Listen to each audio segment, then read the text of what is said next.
What's good, bro? Can you hear me? Yes, sir. I can hear you. I'm good. Cool, cool. Are you on your phone right now? Yeah, I'm on the phone. I got the AirPods in. Yeah. Perfect, perfect. How was the day? How much snow did you guys get out in Jersey? A ton? It's crazy. Look, past couple days it was wild. But I looked outside this morning and it looked like not much damage was done. I ain't checked my car yet. I kind of just been in the crib trying not to really look outside. It's Fair. been down to me a little bit, but I'm praying that we good. How much y'all get? Probably like say like 5 to 7 the first night, and then last night was like low key, like maybe like another two or three. But Okay. that's a lot for Cincinnati. When it snows a fuckload, the city just shuts down, bro. We're so like underprepared for all of it. So like Right, kids will right, get off right. school, but everybody's doing the remote learning.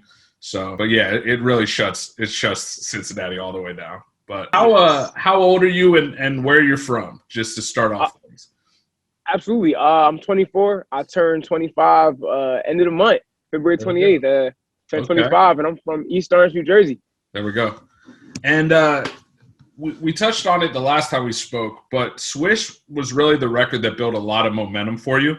And it's kind of gained you a genuine fan base. But what makes the growth so genuine? Do you think it's like your music in general? Do you think it's how you interact with your fans? Or do you think it's just kind of a natural thing that people sense from you? Um, I think that a lot of the success comes from the interaction with the fans. Um, I look at it like this: I could have got that song on 2K and nobody could have knew about it, and I could have been the only one happy. But I believe because I share a lot of the process with the people who support me, it makes the win so much more enjoyable. To which people are more invested. They like to actually be a part of things. I've watched people be here since day one. Literally, like there's a new standard for day one nowadays. Hey, I look at it like this: if you can name me about 5 songs from before this project dropped, shit, man, you were day one with me. Let's go do it. You know what I'm Right, saying? right. So at this rate, seeing that people have been here since their day one, and just watching the growth. I think that's been the most enjoyable part about it. So I think what made the Swish moment so big was because people had seen the song, heard it, and literally go, "This belongs in 2K." And to see it come to fruition, like that whole 360 circle idea, see it really come to life. That's what makes it more enjoyable. So definitely, I think the fans have made a lot of these moments, specifically Swish, a lot bigger than I expected them to be. So you initially, when you made that record, you weren't thinking that it was going to turn into what it turned into. Are there more records that you feel that maybe could have been in the position of Swish, but just haven't caught on yet from you? Or is With that a Swish, feeling for every song? Are you like, yo, this could be a potential, this could be somebody's favorite shit, you know?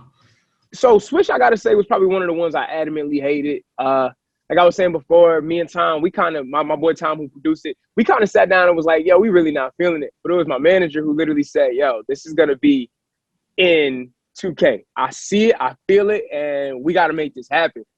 And I remember just trusting him.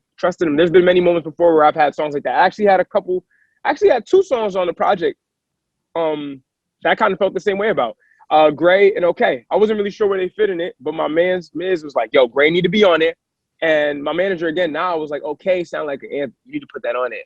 And I trust my guys. If they're saying that things are working a certain way and they think that they hearing something, I trust it. So yes, there are many times where I run into songs where I'm not sure if I feel it, but they tell me that there's something strong coming from it. I trust it. I trust it. I trust it. I've been working with these guys for 3, 4 years at this rate.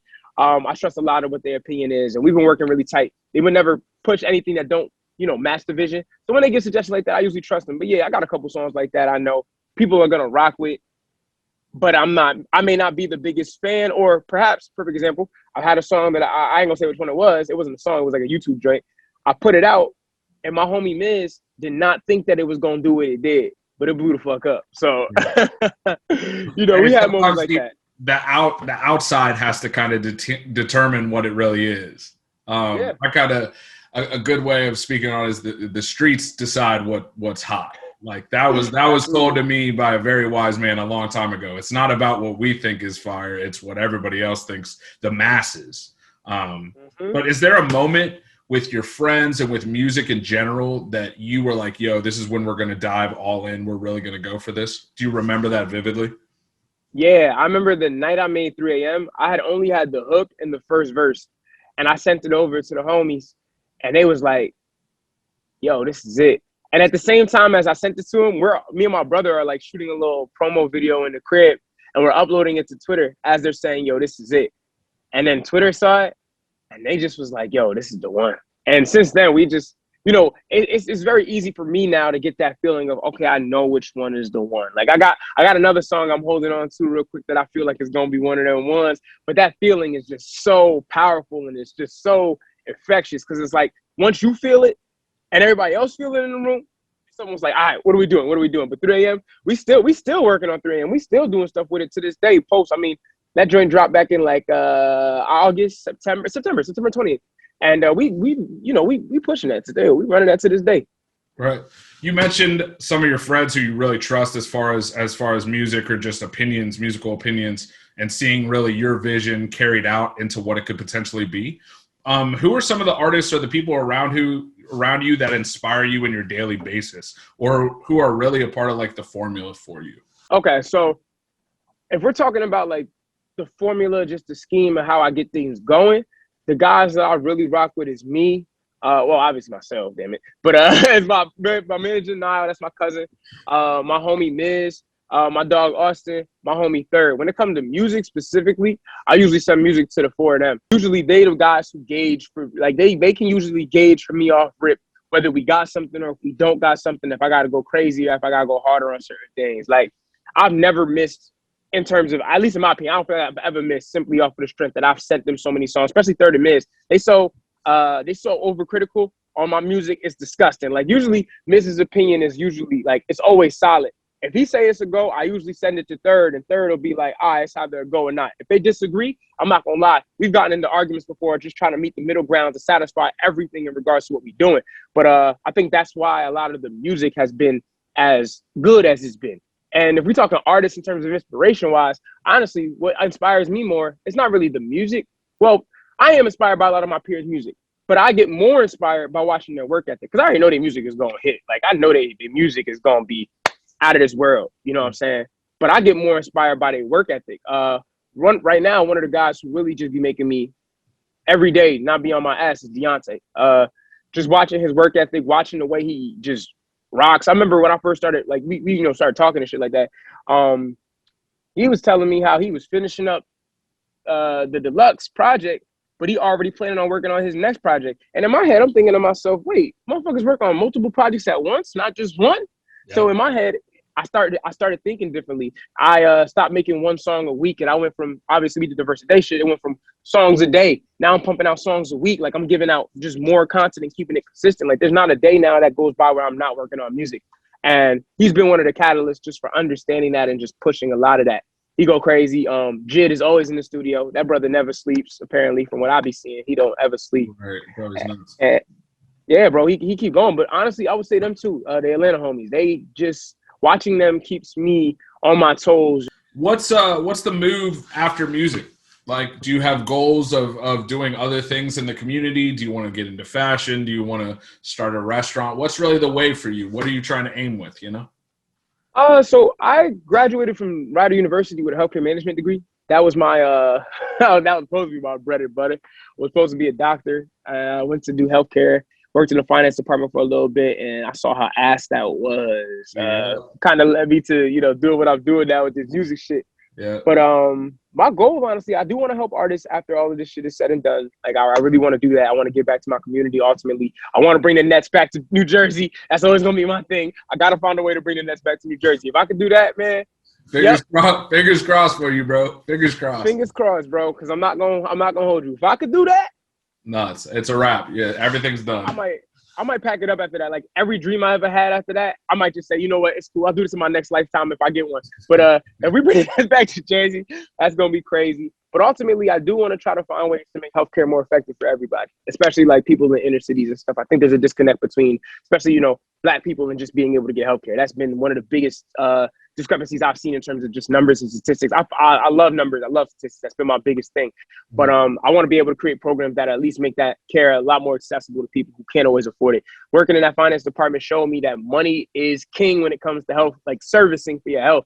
Oh, yeah. And, if you ain't got the bread, you either in debt or they just not, like, as much as they will help you, there are a lot of obstacles that do present themselves when you can't pay for the service. So I just want to find a way to try to make that accessible for people. Right.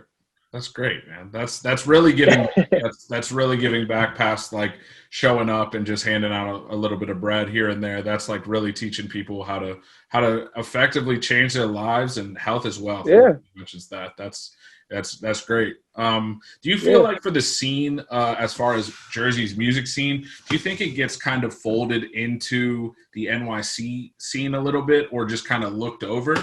Or do you think it has a distinguished lane enough that people recognize it? So I think there is a lane, but not many people are choosing to dive into it because we have people like New York and we have people like Philly. The South becomes Philly, the North becomes New York, and the sound changes depending on which side of the state you on. For myself, I understand that. I understand that the sound is different on both sides, and I also make sure that my music holds a level of just grittiness that resembles a lot of that. But I think by jumping into I think with Jersey, they just got to be themselves. If they be themselves, the lane creates itself. It creates itself. You literally see yourself becoming someone by choosing to just be you. I've watched people many times go up from Jersey. Like a couple people that I rock with from Jersey right now that I think are doing a thing. Love Man Sweet, he tough. I just connected with Mir Fontaine. Mind you, I've been a fan of Mir Fontaine music for some time now. It's just I had a chance to really connect with him after the J. Cole joint. A lot of the homies I rock with, like my homie Noah, my homie Nas, they crazy. There's a couple other people. SZA, obviously. SZA is a perfect. I'm a big fan of SZA just because she embodies what stepping into your own lane is in comparison to all the shit we've experienced in Jersey. And I'm just speaking of like artists currently now. You forget that she's signed to TDE at times, bro. It's nuts that she's signed to TDE, which is like such a brilliant place for her to be because like their artist development is unreal. Absolutely.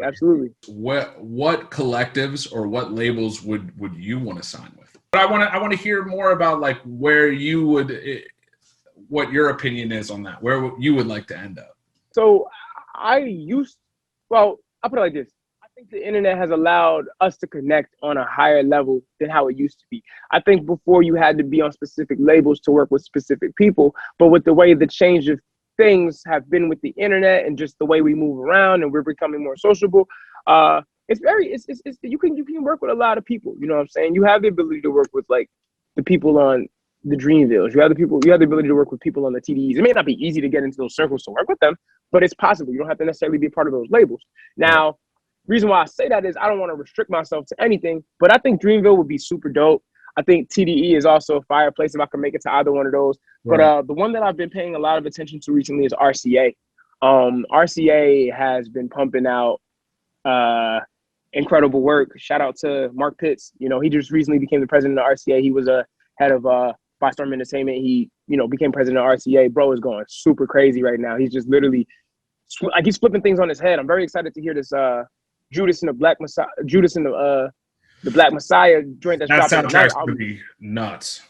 Yeah, bro. I'm looking very excited to hear that because like Mark Pitts had a hand in that too. It's like I want to see what they pushing out. Obviously, Deontay, he worked under Bystorm Entertainment with Mark Pitts and shit. You see what they doing? They going crazy. And I mean, there's other stars too. I mean, SZA is a part of TDE, but she also has something going on with RCA. You got Doja Cat. You got her. There's so many stars that's coming out of there that just make timeless music. I've just grown to love them a lot. Like they're really, really good. And not aside from the Dreamvilles and the TDEs, I love Dreamville and TDE. Like they're phenomenal. Like I end up at any of them three places. I'm super excited. And that doesn't close out the door to any other labels, but those are just my favorite three. Right. Ideally, it's like when you get drafted. It's like it's draft day, bro. You don't want to go to the Browns. You're trying to go to San Diego, ideally. If you could go to the Chargers, it's sunny. Even Miami would be fire, but you're not trying to go to like Buffalo might be fire now, but you're not trying to, you know what I mean? You have places where you could envision where you would thrive. Absolutely. But some of the producers kind of carry on to that. What would some producers that are out of reach at this current moment, but if, in 6 months could be getting some calls from them, who would ideally top 3 executive producer project, or at least like really craft this with you? It could be a homie. It could be, it could be 40. It could be Swiss. It could be fucking whoever. Yeah. All right. So if we talking projects, like to craft the project with, I'm not going to hold you. I got to get a project with Pharrell. I got to have Pharrell at the helm of the project I'm working on. Because I'm telling you, if I do that, I think that project going to be the one that's going to change the world. If I get Pharrell right. You feel me? You feel me? It's like, you know what I'm saying? Like, how can you deny greatness? You can't. You can't. He's proven it many times. Like, you want that. You want that type of energy with you. You Like, already you know, showed me bro. that got me hyped. You know what I'm saying? Like, You already know, bro. For sure. What are just the that other two? guy. So Pharrell's really dope.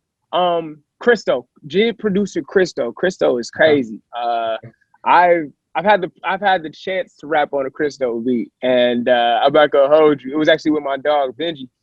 He actually sent me a record, and it was produced by Christo. That was my first chance I ever got a chance to rap on a Christo record, and I was like, yeah, this shit kind of crazy. I gotta really rock with him in the future. And then my other dog, I mean, a lot of the producers that I'm about to name, like, or at least the next, because I got like two more I gotta definitely name. For sure, bro. My boy L Evans, he's super crazy. He recently just had a really big moment on Clubhouse. He was in a beat battle, was playing some incredible heat. A lot of people was fucking with him. He actually sent some records over to a couple brothers who are going super crazy on them shits. But I want to work with L Evans. Brandon Phillip Taylor, that's another brother. He actually produced for Deontay. He sent me a pack. That brother's incredible. And then obviously 40. 40 got to send me some shit too eventually. That'd be gas. I think there are so many people, there are so many rappers that are really talented now because there's resources, but and there are even more talented producers out here because there's so many resources, bro. And I think seeing how many, like they say 24,000 songs are uploaded every day to Spotify. If you can listen to these songs and be like, yo, I got to go hard and really differentiate myself from the rest of the pack, and you can even get somebody's attention, like whether it's just through a snippet on Twitter or Twitch or IG or even Clubhouse. I think a lot of people are just utilizing the internet in a way that no one has ever used it before. But then everybody catches on, and the Clubhouse wave. I'm not on it. I don't feel like it's not for me. Honestly, to each his own, because I'm with you. It has its pros and its cons. I think it does. I kind of wanted to just stay away and just see where it went. But people like 21 Savage's manager, Meezy, he's branded himself as essentially the Clubhouse guy who's like making all these rooms. And then you have somebody like Loudy Luna from Dayton. She's one of the producers that Drake is fucking with now. Cardo's fucking with her. Like, it's crazy, bro. It's really a moment away. Do you think that you've had interactions with people through social media that like otherwise you obviously wouldn't? But do you think there are things, or are there things in the vault that we don't know about that have stemmed from a relationship over Twitter or IG or whatever with like higher artists? Absolutely, bruh. Absolutely. I will say that just before I get into that social media thing, because I don't think there was a call to action on it as much because we were free to move outside. Rona is a curse and a blessing. Curse, obviously, first because, we in a fucking pandemic. Can't go nowhere and shit. Right. But it's been a blessing for the simple fact that if you really wanted to do something with this, it forced you to obviously lock in and become who you needed to become. It's either sink or swim. You either rise to the occasion in the midst of the pandemic or you wait it out.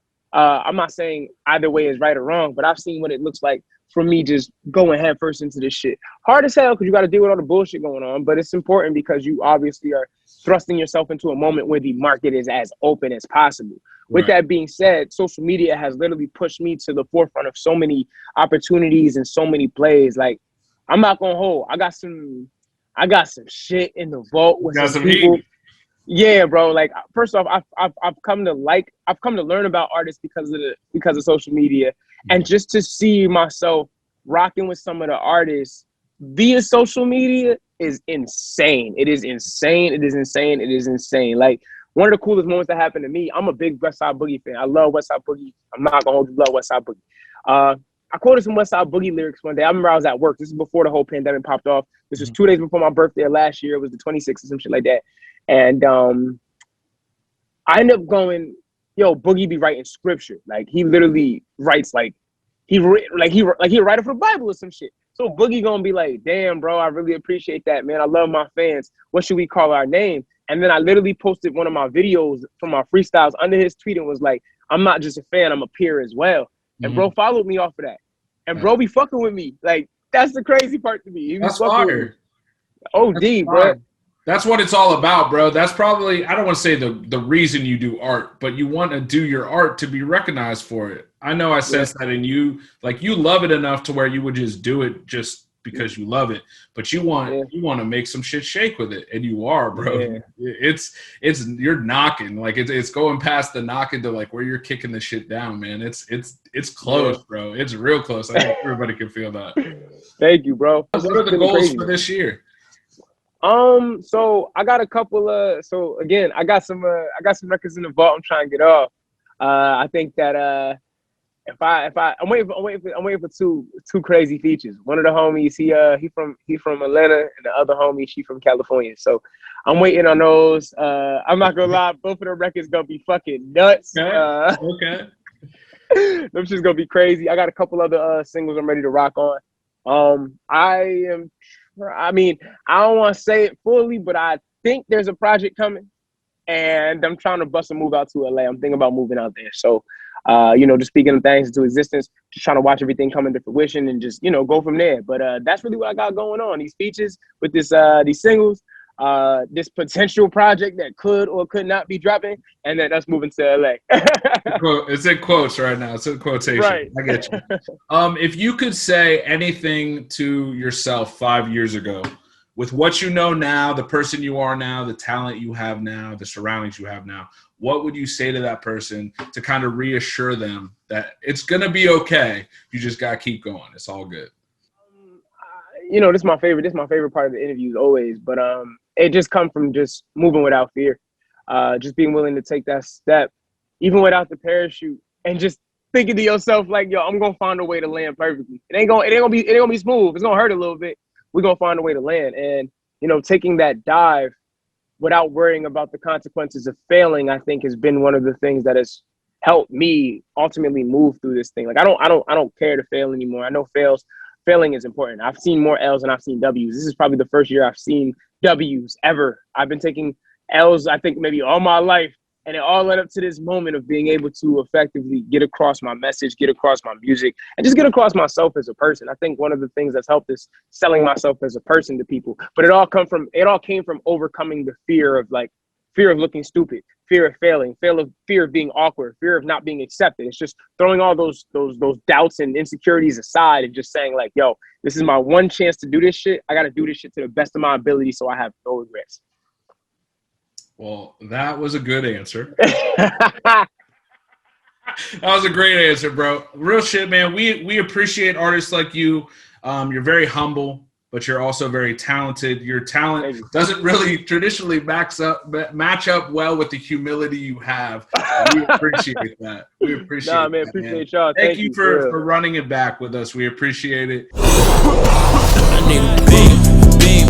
I just want a beam. I am not a blogger, but I'm a DailyChiefers. Shout out to Team CXR Gang, Now Miz, Austin Third, Asia, Nas, and Noah. Shout out my shorty. Shout out the family. Shout out all the homies who've been holding it down since day one. Shout out all the haters. Shout out all the lovers. Because at the same time, people got to remember that hate is also what helps fuel the music up anyway. You saying that you don't like a track may be the reason why the next person tunes into it and loves the track. So we also appreciate the haters. We also appreciate the people who love it. And honestly, just want to thank everybody who's, just giving my music the time of day, regardless of whether you like it or you hate it. I just appreciate you taking the moment to listen. That is important to me.